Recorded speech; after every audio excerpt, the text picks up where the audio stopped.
This is Pedro and his little sister Anna.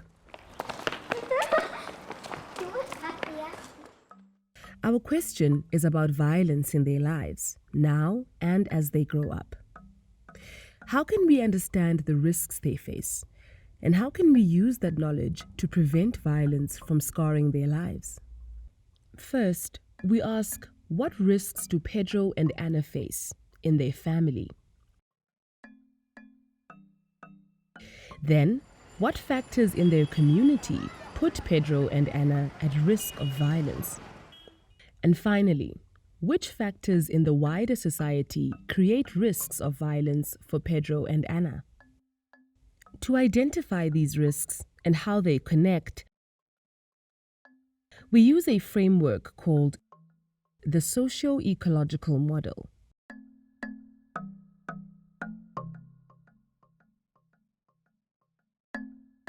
For Pedro, seeing or experiencing violence as a child is a risk for now and as he grows up. His experience of violence as a child puts Pedro at risk of perpetrating or experiencing violence. The same is true for Anna. Seeing or experiencing violence as a child increases her risk of experiencing violence as an adult. As a child, Pedro's first experience of violence is likely to be at home. His parents may use violence to discipline him, and he may see his father's violence against his mother. What factors may make someone violent? It's usually not just one thing, but a combination. Pedro's father might be short-tempered because of stress around money. He might believe that men are superior to women and that a wife who disobeys him should be punished. He may have emotional scars himself from being abused as a child. He might make harmful use of alcohol or other substances, and he might accept violence against women as natural or normal.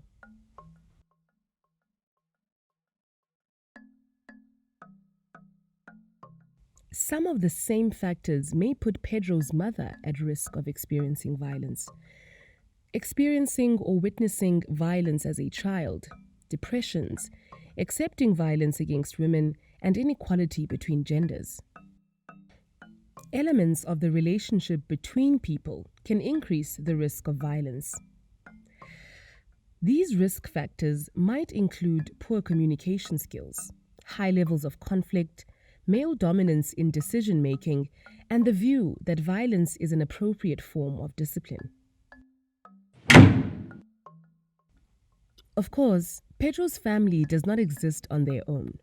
They are a part of a community, and the norms of their community can increase the risk of violence.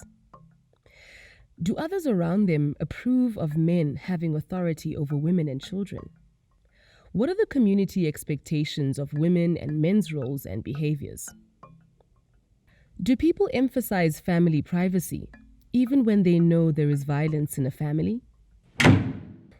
Communities are part of a greater society. Social factors that increase the risk of violence include armed conflict, political instability, and laws and policies that discriminate between women and men and between racialized or faith groups.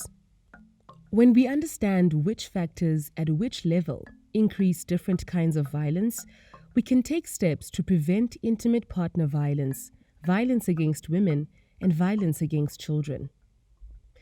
We can work out where prevention efforts will be most effective. For example, when people see the man as the family authority and violence as acceptable discipline, addressing social norms may be the priority, perhaps together with counseling for individuals or new laws. With better understanding of the risks, we can prevent violence from harming our families and the next generations.